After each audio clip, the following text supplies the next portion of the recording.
Sa kabila ng paghakot ng sunod-sunod na medalya sa iba't ibang tournament abroad, tila magiging iba ang kapalaran ng Philippine weightlifting sa paparating na Asian Games. Yan ang pananaw ng Pangulo ng kanilang federasyon lalo pat sa weightlifting powerhouse country China ito nakatakdang ganapin. Ang buong detalye sa ulat ni Kea Asuncion. Ibinahagi ni Samahang Weightlifting ng Pilipinas President na si Monico Puentevilla na may 5 silang atleta na bubuhat sa paparating na 2023 Asian Games.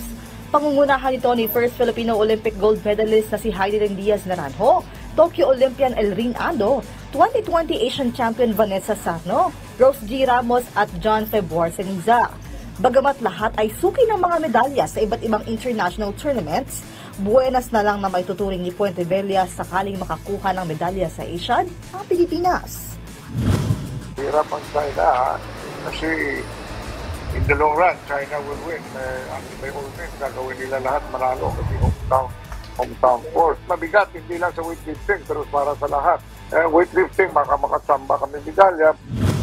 Ayon pa sa dating Philippine Sports Commission Chairman, mas nakatuon ang kanilang atensyon sa mas malalaking tournament na gaganapin sa susunod na taon, kaya't hindi umano nila magiging malaking alalahanin ang paparating na Asian. It's not an Olympic qualifying, pero lalaban kami. Mabilog bola, we believe in our athletes, pero lalaban kami. Ang importante kasi Olympic qualifying, yan ang priority namin.